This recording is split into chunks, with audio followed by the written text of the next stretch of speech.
Assalamualaikum warahmatullahi wabarakatuh. Pemirsa TVmu dimanapun Anda berada, kali ini kita bertemu di program acara Healthy Corner, program yang dipersembahkan oleh TVmu bekerjasama dengan Muhammadiyah COVID-19 Command Center. Dan kali ini tema yang kita angkat adalah tentang membedakan penyakit paru akibat COVID-19 dan penyakit paru lainnya.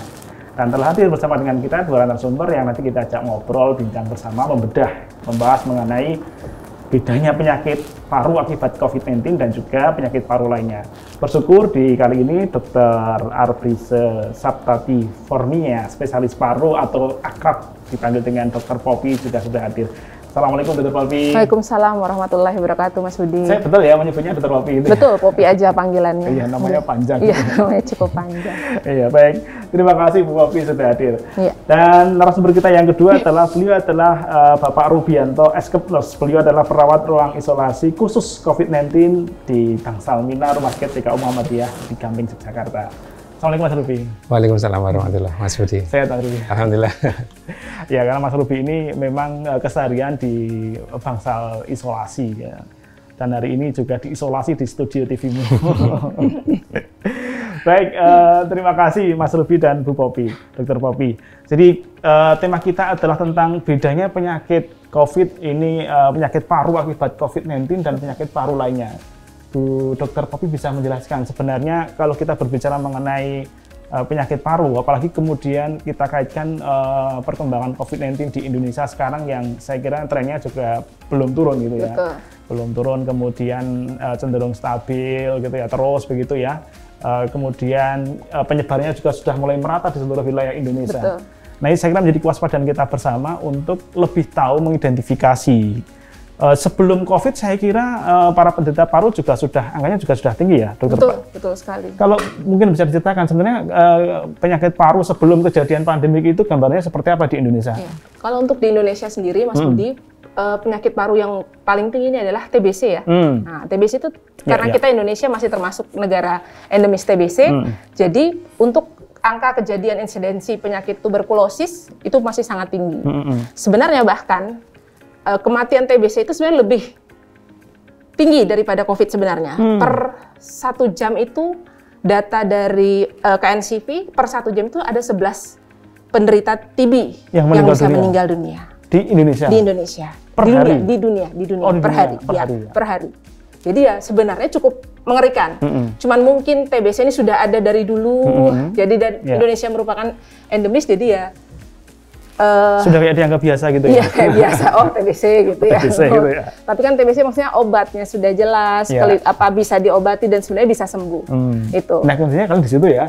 Jadi sudah ada obatnya, sudah betul ada sekali. Tindakan klinisnya yang sudah ada penelitiannya. Jadi sudah enak kita kalau mau ngobatin pasien TBC atau pasien-pasien penyakit paru lainnya. Selain TBC apa, Dokter Poppy? Selain penyakit TBC yang cukup tinggi juga penyakit pneumonia. Pneumonia. Jadi kayak coronavirus ini juga pneumonia, tapi salah satu jenis pneumonia yang disebabkan oleh virus. Pneumonia sendiri itu ada berbagai macam sebenarnya, Mas Budi. Ada bakterial, ada virus, ada jamur. Nah, prinsipnya ada macam-macam penyebabnya. Angka kematian tertinggi, penyebab kematian di dunia itu pneumonia termasuk, kalau tidak salah nomor 1 atau nomor 2, saya lupa. Di dunia? Iya, di dunia pneumonia. Tapi memang penyebabnya lebih sering ke arah bakteri. Bukan virusnya ya? Bukan. Kalau yang baru-baru sekarang ini karena memang pandemi, ya mungkin angkanya akan terjadi peningkatan yang cukup tajam ya Mas Budi. Iya, baik. Jadi kira-kira itu penyakit-penyakit paru ya, Dr. Poppy ya. Betul. Selain kalau sekarang memang yang lagi ngetren adalah COVID ini ya. COVID, betul padahal sekali. Jauh sebelum COVID sebenarnya sudah ada penyakit paru-paru tadi. Sudah ada pneumonia, ada TBC, PPOK, kalau asma di Indonesia sendiri kemudian kalau kita lihat mengenai penyakit tadi, TBC, pneumonia, bla-bla tadi itu, kira-kira paling tinggi sebenarnya di Indonesia apa? Di antara Indonesia? Iya. Penyebab kalau untuk angka kejadian pneumonia cukup tinggi. Pneumonia cukup tinggi. Terutama yang menyebabkan meninggal dunia ya. Betul. Pada anak dan orang tua angka kematian cukup tinggi itu adalah pneumonia, penyebab utamanya. Anak dan orang tua ya. Orang tua ya, usia lanjut ya. Betul sekali. Memang rata-rata di usia lanjut yang paling rentan ini ya. Betul sekali. Kenapa orang tua rentan, Dr. Poppy? Ya, jadi pada dasarnya orang tua itu imunokompromis. Imunokompromis itu artinya karena bertambahnya usia, daya tahan tubuhnya pasti menurun. Itu sudah terjadi hukum seperti itu ya, hukum alam. Jadi kan semuanya menurun. Fungsi jantung menurun, fungsi ginjal menurun, semua fungsinya menurun. Dan biasanya kalau lansia itu sudah didapatkan penyakit-penyakit komorbid. Penyakit-penyakit komorbid seperti apa? Hipertensi, gula darah, ya penyakit-penyakit penyerta. Ya. Nah, di mana penyakit penyerta itu akan memperparah kondisi infeksi yang misalnya dia mendapatkan infeksi pneumonia tadi. Penyakit komorbid ini, penyerta ini akan memperparah penyakit pneumonia tersebut. Iya, betul. Mas Robi, kalau kita lihat di Rumah Sakit Muhammadiyah, apakah kasus yang demikian memang banyak?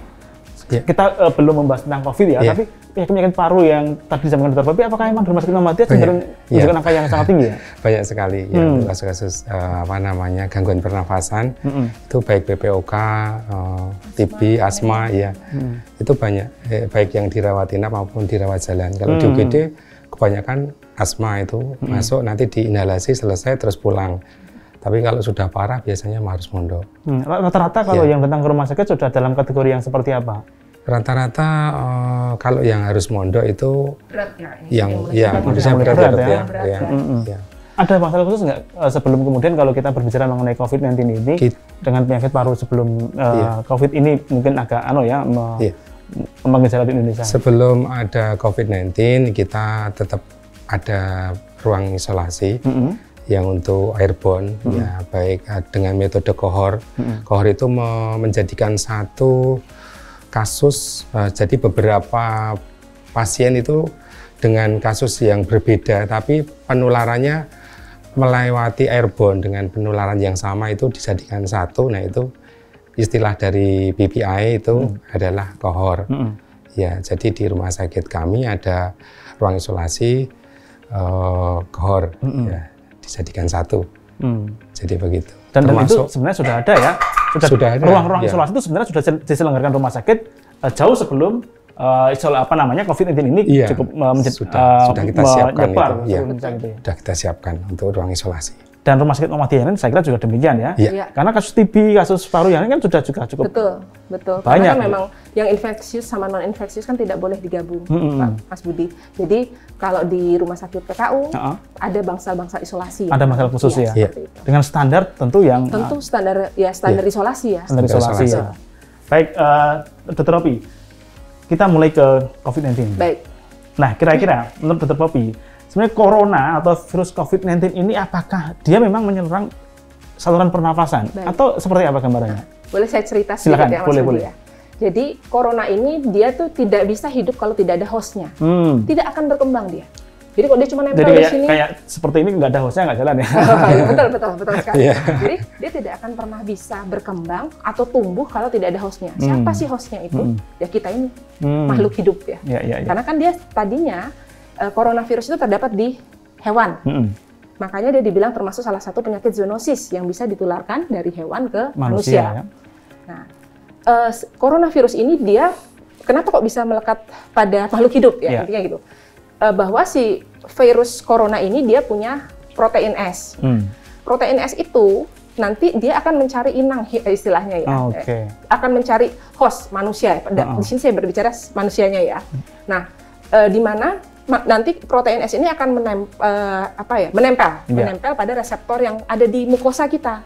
Makanya kenapa selalu digiatkan cuci tangan sebelum menyentuh mata, sebelum menyentuh hidung, sebelum menyentuh mulut. Ada tiga tiga tempat yang sangat rentan ya. Betul, T-facet ya. Mata, hidung, mulut. Kenapa? Karena semua ada mukosa. Nah, di mukosa ini ada reseptor namanya asetilkolin ya. Nah, dia akan menangkap si reseptor si protein S-nya virus ini. Jadi begitu masuk, ketangkap. Nanti tubuh kita memang akan mengalami pasti perlawanan. Namanya ada benda asing masuk ya. Tapi kalau si virus ini berhasil masuk ke dalam tubuh, dia akan melakukan replikasi. Dia bermutasi, dia mulai berkembang biak. Nah, seperti itu. Jadi akan terjadi transmisi virus RNA tersebut. Dia akan berkembang biak pertama di saluran nafas bagian atas. Dia melakukan baik itu tadi masuknya lewat mata, hidung. Betul, karena walaupun masuknya bisa dari mukosa ya tadi makanya mukosa mata, hidung atau mulut. Nah, itu bisa menyebabkan terjadinya penularan bagi si pasien tersebut. Oke. Nah, mengenai tadi kembali, saya kira menarik. Jadi ada tiga tempat ya, betul, yang memang sangat rentan sekali ya. Betul. Dan kalau di Indonesia sekarang sudah, dulu kan awal kan dari hewan ke manusia ya. Betul. Kalau kita berbicara mengenai virus corona yang satu ini, apakah sudah kemudian dari manusia ke manusia? Tapi kita akan break terlebih dahulu, Dr. Bebe. Baik. Baik, pemirsa TVMU, kita akan kembali selepas yang satu ini.